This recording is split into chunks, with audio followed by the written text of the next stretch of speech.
Okay, well, thank you, Sam, for this wonderful invitation. It's a great pleasure to be here on this Friday night, and thank you for everyone who has turned up tonight, to hear a little philosophical horror on a Friday night. It's extremely generous of you, and what better way to spend a Friday night?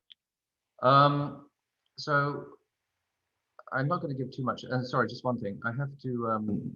You have to forgive me if my voice is a little muted. I'm just trying to be heedful because my toddler is sleeping. So, but do let me know if it's too inaudible, and I'll raise it up by a few decibels.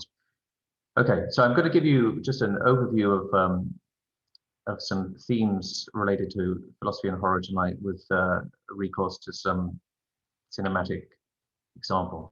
Okay. We awake each day only to discover that our bodies are already there.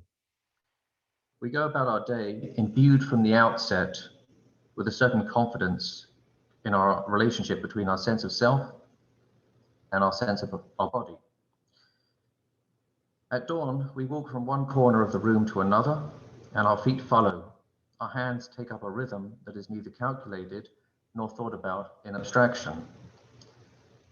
We think nothing of it, but our bodies are preempting the direction that we take in at all times. At night, we submit to sleep willfully and passively.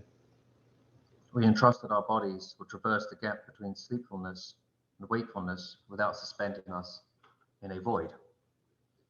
In hallways and meeting rooms, we meet other humans. We know from their expression that a certain atmosphere surrounds them. From afar, we see that our friend is in mourning or jubilant, and of the faces of other people, we may see only a glimpse, but their existence is tied up with an entire world.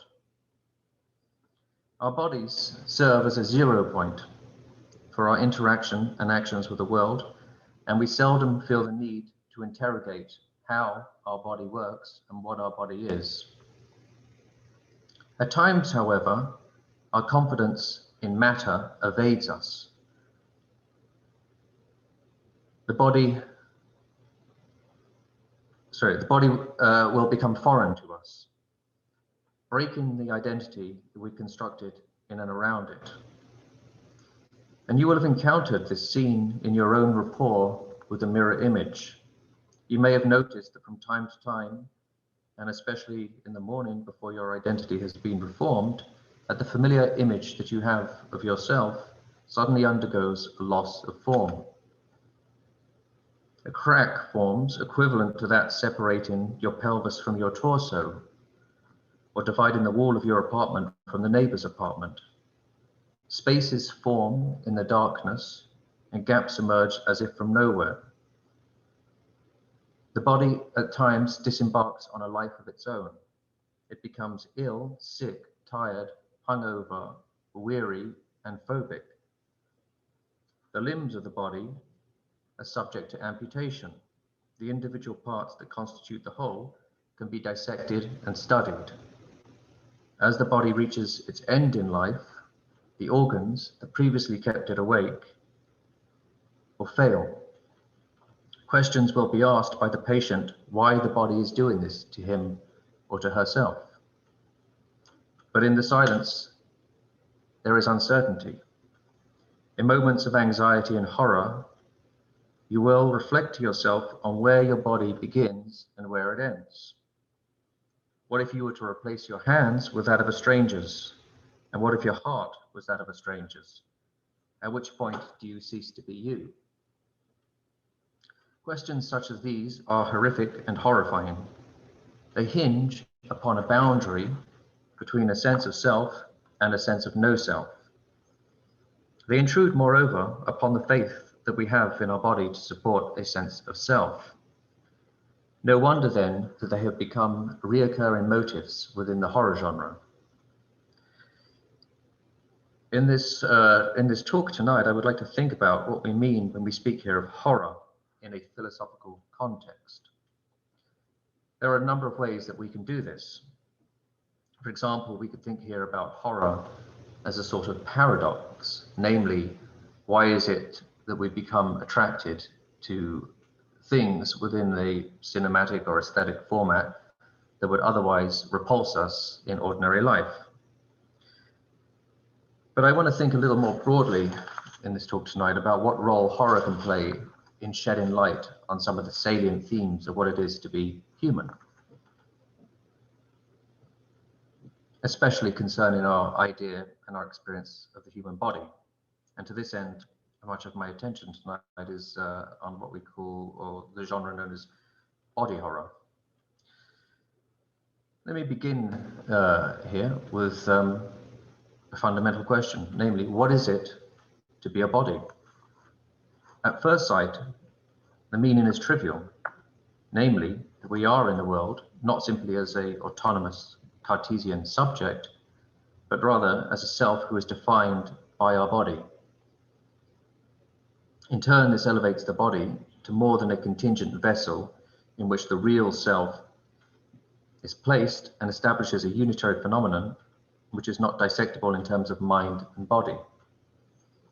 Being an embodied subject does not simply refer to my occupancy of body in space, and my body is not one thing among many. Rather, my embodied being is given in its specificity, and it's given to me through being the center of my lived experience. In an essential way, my body is in the world in which I experience it from the first hand, from the first person. Indeed, when I experience the world, then I do so through my body. Now, the philosopher most associated with this sort of view and with these sorts of ideas is Maurice Merleau-Ponty, the French phenomenologist.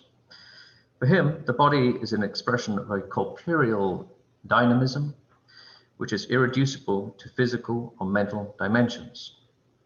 So against the Cartesian idea of the body as a contingent thing that houses the mind, Merleau-Ponty thinks of the mind and the body as one and the same thing. So when, for example, he reflects upon his experience at Paris, Merleau-Ponty doesn't find a series of discrete atomic points, but instead a flow of experiences that implicate and explicate each other. The world, as he sees it, is interpreted through the primacy of the body, and not the body as a set of biological functions, but instead a body that is laden from the outset with an affective dimension. So to think here of sadness, joy, mourning, nostalgia is to think of various bodily states. Likewise, to form a relationship with another person is to understand them through the expressivity of their body. Moreover, if I happen to lose a limb, then my body, as it were, takes over, producing a phantom limb that allows me to maintain my relationship with the world and with my past.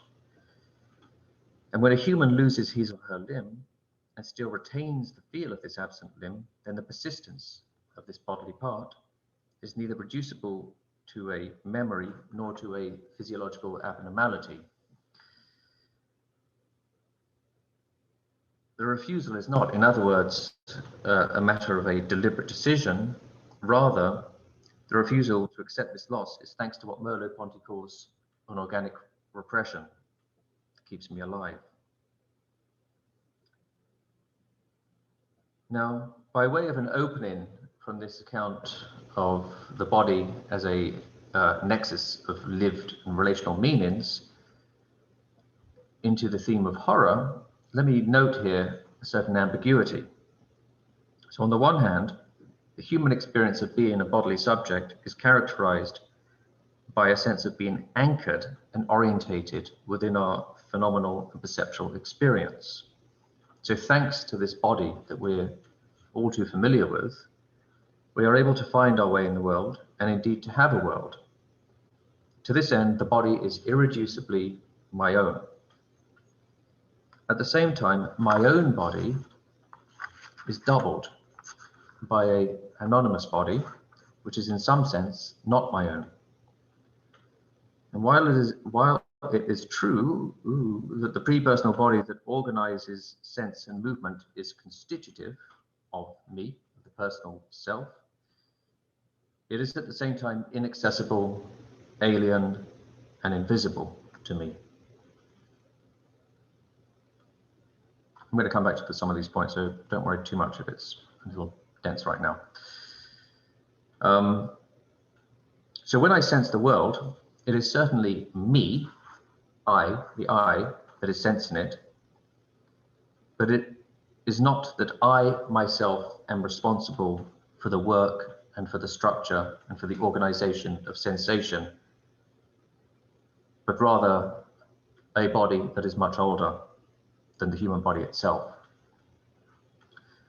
So there is, if you will, something uncanny about this duality between myself and my body, the sense of the body as the bearer of a past, than thought itself, at odds with our existing ideas of what constitutes who we are, finds a special place in Freud's celebrated essay on the uncanny. Freud's definition of the uncanny here remains truly exemplary, namely that species of the frightening that goes back to what was once well known and had long been familiar. In the context of a phenomenology of the body, the intervention of the uncanny raises a series of doubts over our claims of bodily ownership, i.e. the sense of the body as one's own. In the retention of a past that has never been present, pre-personal life, this life before me and prior to me, generates a difference of temporal experience within the body and through the body, and thus fundamentally places the body outside of time. Now, this theme of bodies possessed by forces outside of time and older than humanity finds a reoccurring motif in the horror genre. And indeed, the very notion of body horror that I'm now going to discuss, from H.P. Lovecraft to Ken Russell to David Cronenberg, and then on to John Carpenter, is predicated on a divergence between the experience of the body as one's own and the reality of the body as belonging to another order of time. So, for example, in Ken Russell's Altered States, a Harvard scientist experiments with sensory deprivation that leads him to revert back to a primitive state, both mentally and physiologically. In turn, this regression into a human history leads to a subsequent regression to the very point where matter itself comes into existence. A similar pathway can also be found in Roman Polanski's film, The Tenant, albeit in a radically different context. Here, the protagonist of the film moves into an apartment in Paris, which begins to get under his skin. A tooth is found beneath a wardrobe and then lodged in a wall. People are seen floating in opposite sides of the building, and one night, drunk, he laments aloud, a tooth is part of ourselves, like a bit of our personality, but at which precise moment does an individual stop being who he thinks he is? As he goes on to say, cut off my arm, and I would say, me and my arm. Cut off my other arm, I would say, me and my two arms. Now if you cut off my head, what would I say? Me and my head, or me and my body? What right does my head have to call itself me? This nightmare, as we will see, is Cartesian in nature, insofar as it portrays the sense of the body as being one's own. In the early films of David Cronenberg, we come to the archetypal formulation of body horror in terms of this nightmare of personal identity. So films such as The Brood, Dead Zone, The Fly, all concern an accidental invasion of the body from an agency contained within the subject's history. So, for example, in The Dead Zone, an accident leads to the body of the protagonist, played here by Christopher Walken, becoming imbued with psychic abnormalities and abilities that ultimately lead not only to his estrangement from himself, but also from other people. Likewise, in the case of the fly, the drama of the body as the site of existential alienation gains a visceral role, which pushes to the foreground the idea of the body as having a life of its own, and a life that is at times at odds with our sense of who we are. The narrative of this well-known film, which I'll just discuss a little more now, has a simplicity which belies its thematic content.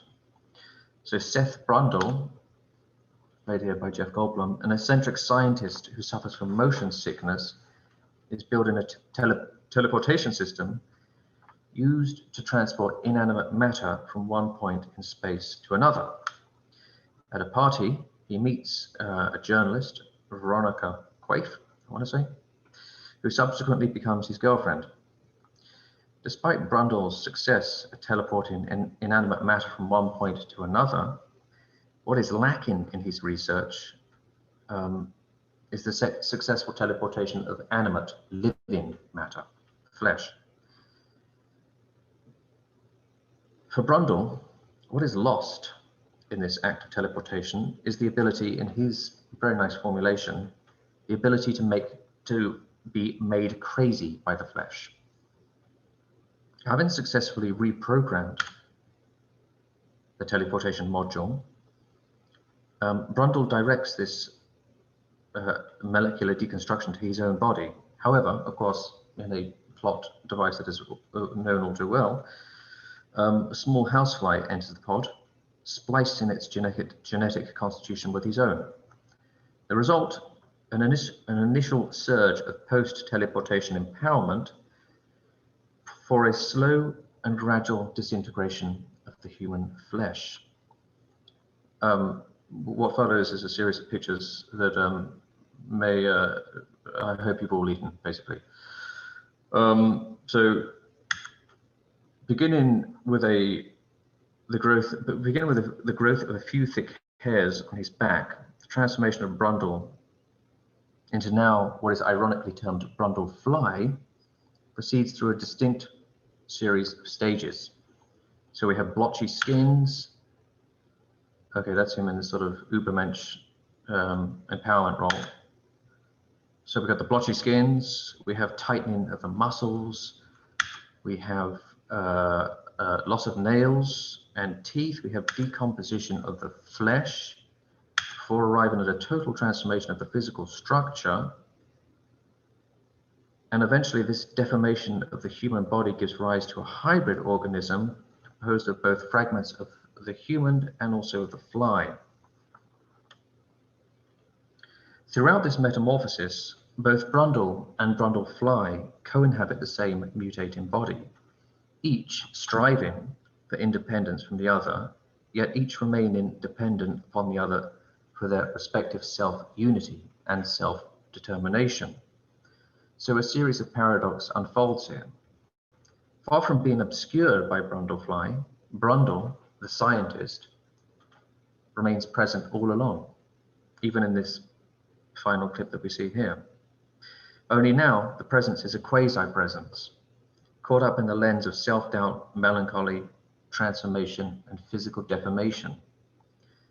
Binding this ambiguous collision of materiality and identity is the intelligence, the pre-personal intelligence of the body. In the darkness of selfhood, the identity of Brundle and Brundlefly is taken up through the teleology of the body, in both its healthy and diseased manifestations.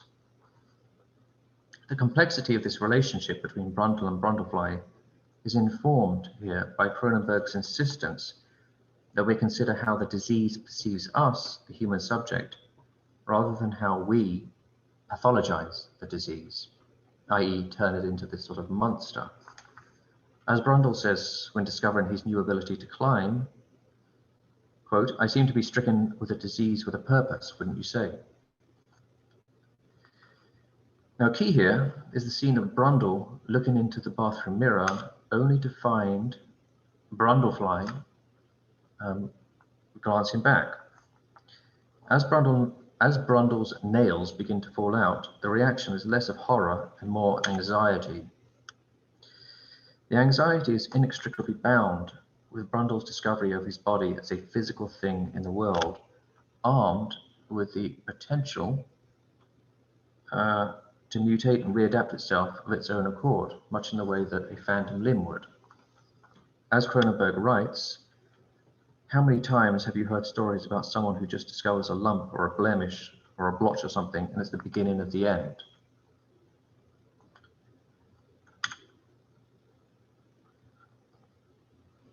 Phenomenologically speaking, what appears to be unfolding here is the subordination of the lived body by the physical body. A structural distinction originally made by the German philosopher Edmund Husserl, but now fleshed out in its radical corporeality by the figure of Brundlefly. Sorry, I'm leaving it there. Becoming radically thematized, Brundle literally catches sight of his body as being anterior to his identity. And so in the mirror, he asks himself, what's happening to me? Am I dying? And in one sense, the answer is yes. And yet the death is ambiguous. While the empirical body of Brundle has begun to detach itself from the world, the I of Brundle, the scientist that we see here, remains somewhat in place. Something is certainly dying, and that death is caught in the anxious face of Brundle, gazing at his body, as though his body were being colonized by an alien agency. So the horror of Cronenberg's film is the horror that comes with the rupture of the phenomenological body, the body as one's own, and the return of the Cartesian body, the body that is divided from the mind, divided from identity. This betrayal is twofold. On the one hand, the body that appears as one's own body, as my own, is revealed as infected, not simply with disease and mutilation, but also with division and alienation. As if it were not enough for the body to undergo decay and disease, in the process, the identification of the body as one's own is also radically put into doubt. Now, beside the work of David Cronenberg, it is in the works of John Carpenter that we gain the broadest overview, I think, of the horror of the body from a different perspective. So the theme here finds its clearest expression in three films of John Carpenter's, which bears the thematic title, the Apocalypse Trilogy. That is The Thing in 1982, Prince of Darkness in 1987, and then In the Mouth of Madness in 1995. Considered together, this trilogy provides a detailed analysis of the rapport between the horror of the body and the materiality of the universe more generally. And indeed, Carpenter's contribution to the body horror genre is to contextualize the subject against the backdrop of an indifferent cosmos, to put it in sort of Lovecraftian terms. I want to pick out one theme as a sort of inroad into this realm, and that is going to be taken from the point of departure of one of Merleau-Ponty's contemporaries, namely Sartre.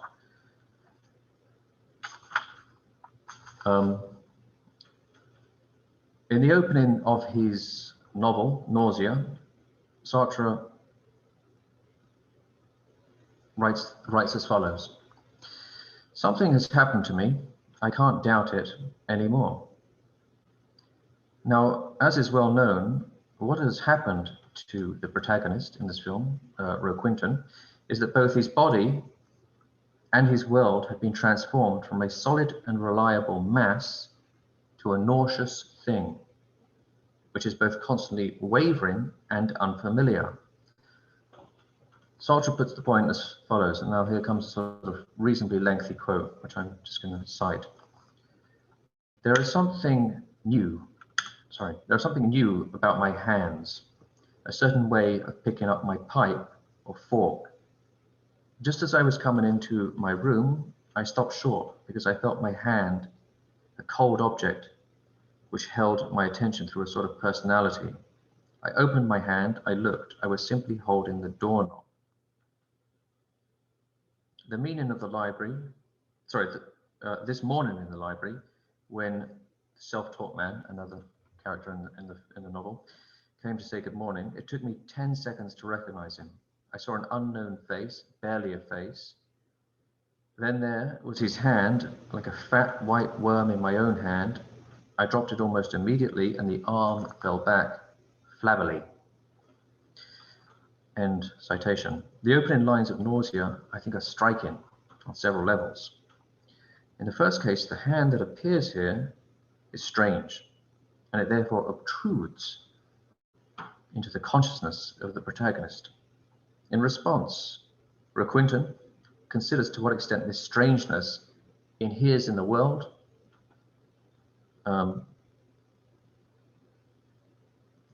or in the pipe itself, i.e. whether or not it's diffused as a sort of general atmosphere, or whether or not it's localized to specific things. As the novel proceeds, we discover that Requinton is witnessing this increasing nausea, this slimy, toxic vibe, spread through the world more broadly. In the face of another person, 10 seconds have to pass before that man can be identified as actually having a face of his own. In each case, both the body and the thing begin to lose their irreducible and singular identity as one's own, and now become impregnated with a sense of strangeness, a sense of what Freud would call the uncanny. This sense of the uncanny in Sartre's novel reoccurs time and again, each time finding a new mode of expression, from objects to the face to the division between inside and out, and then finally towards space and time itself. Sartre's book can be read as a meditation on the uncanny, which, though manifests itself in a multiplicity of ways, always finds root in the human body itself. Indeed, the body that appears and then disappears in Nausea extends beyond the caricature of the existentialist hero that we often find associated in this sort of genre, by defining itself quite precisely in terms of the body at the intersection of the I and the non-I. More than this, it is also a body that is on the verge not simply of becoming inhuman, but also of becoming animal. So time and again, the body that appears here is fleshy. It appears as fishy, or in other occasions, crabby. The hand, he writes, lives in me. It opens, the fingers open and point. It is lying on its back. It shows me its fat belly. It looks like an animal turned upside down, like the claws of a crab which has fallen on its back. End quote. Throughout, there is a porous exchange here between body, parts, and objects, with each thing rejecting the name arbitrarily imposed upon it, and as a result being liberated from having a form itself. So take the face here as it appears in Sartre's novel. It's a particular kind of face. It's one that finds its origins in the human flesh, but a face that nevertheless appears to deform the flesh. There is, Sartre writes, a white hole in the wall, a mirror, and it is a trap. He goes on to say, it is the reflection of my face. Often in these lost days, I study it. I can understand nothing of this face. The face of others has the same sense, some direction, but not mine. I cannot even decide whether it's handsome or ugly. At heart, I am not even shocked that anyone can attribute qualities of this kind to it. Obviously, there is a nose, 2 eyes, and a mouth, but none of it makes sense. There is not even a human expression. End quote.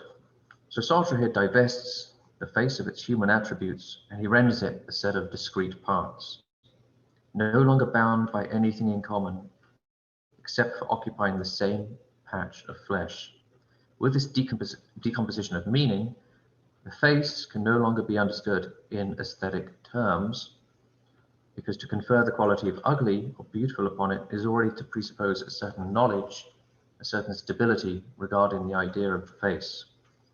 But in this nauseous face, bodily knowledge is lacking, and the face becomes part of the same world as blocks of earth, of which it would be equally absurd to call beautiful.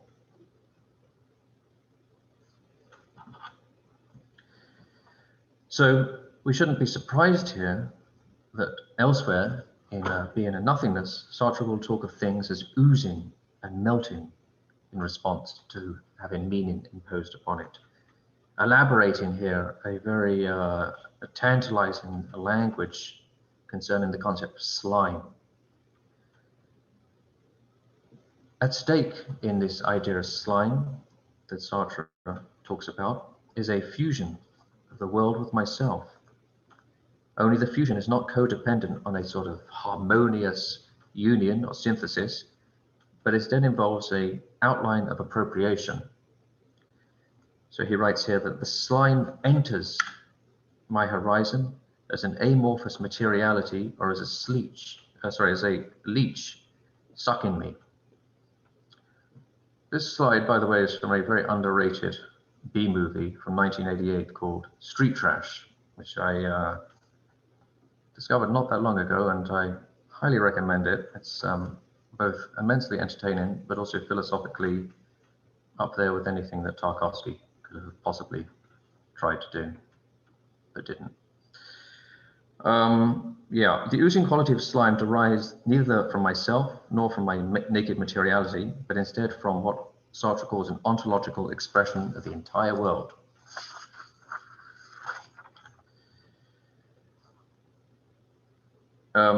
Now, perhaps there is, I think, no greater illustration, if I may say, of the convergence between horror and slime than in John Carpenter's film, The Thing from 1982, of which I will just say a brief note here before concluding. The film here begins in darkness with a melancholy drone, played, of course, famously by Ennio Morricone.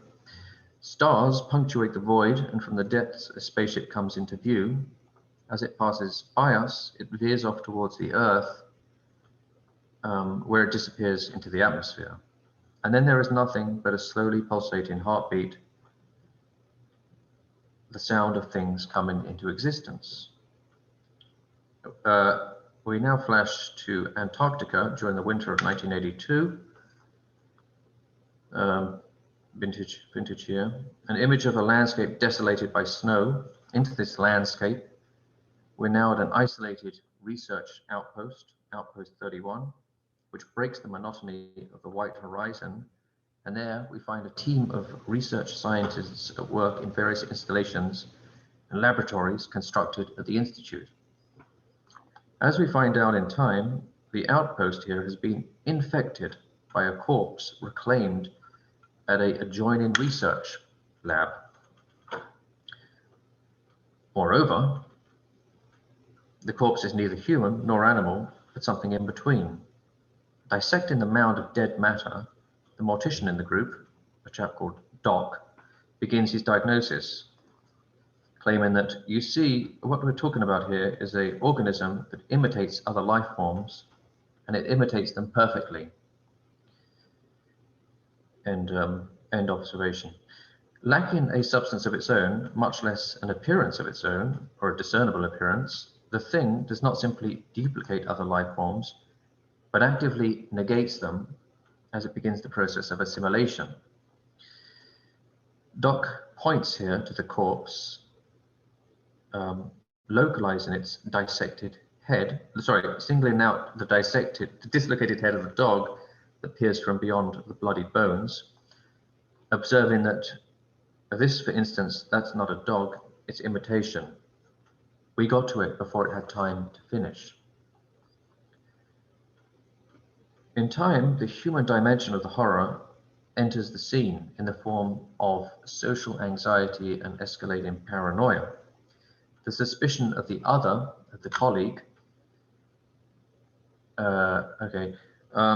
as other is germinating in the flesh of the men. A notebook is found. It reads, there is cellular activity in these buried remains. They are not dead yet. These insights are broken by a scene of total abjection, where one of the research members interrupts another member midway through the process of being assimilated by the thing. The torso of the taken body is naked and covered in blood. On the face, an expression of mute resignation is offset by tentacles that are now sliding their way over and in his body.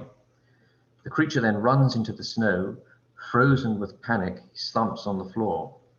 As the men surround him, the thing turns to them, and as it does, the creature reveals a set of malignant claws where the hands used to be. The men are all now infected, except two. The thing is spreading, and things are breaking down. Human trust has itself become infected with the thing, and the body has become a site of suspicion that can only be verified through blood tests. Others are retreated into unconsciousness, apparently too exhausted to endure. At the height of this tension, we are returned once more to the horror of the body. One of the unconscious men, a secondary character called Norris, is on a medical table. As the doc attempts to revive him, he presses down with the apparatus on the man's stomach, and the flesh opens up, revealing there a set of claws in the walls of the stomach. The teeth quickly retract upon Doc's arms, amputating him instantly. From the opening in the stomach, the thing reveals itself in another fleshy guise. This time its manifestation is one of the more complex and therefore more repellent of its figurations. The end comes as the flesh awakens. It takes place in the basement of the camp. Suddenly, the floor is unearthed and the thing makes its final appearance, a synthesis of its evolution, a grotesque realization of matter itself. The snowy night is lit here with a glaring explosion from below. What remains in the fallout is not the supremacy of evil, but the ambiguity of matter and silence, a silence in which the human and non-human distinction becomes vague, leaving our traumatized survivor, played by Kurt Russell, to remark mournfully, why don't we just wait here and see what happens?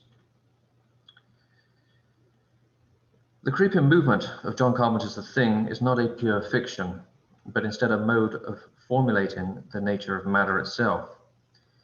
As with the body in its anxiety, there is a duplicitous structure to the formulation of both Carpenter's The Thing and also of Sartre's concept of slime. Only at the very moment when I believe that I possess it, so Sartre writes, am I beholden by a curious reversal, because it, i.e. the slime, possesses me. End quote. Here, like in Carpenter's film, the slime turns, revealing itself not only to be experientially slippery, but also conceptually slippery too. As with the characters in Carpenter's film, Sartre's hand has become immersed in a pool of slime. I want to let go of the slimy stuff, he writes, and it sticks to me, it draws me, it sucks at me. End quote. The more the hand tries to free itself from the slime, the greater it becomes entrenched within itself. This slime, the poisonous possession, gets underneath the fingernails within the crack of the hands without at any point fusing with that hand. There's no evasion, less even the destruction of the hand. Rather, if the slime breaks apart upon the removal of the hand, then it only reconfigures itself elsewhere.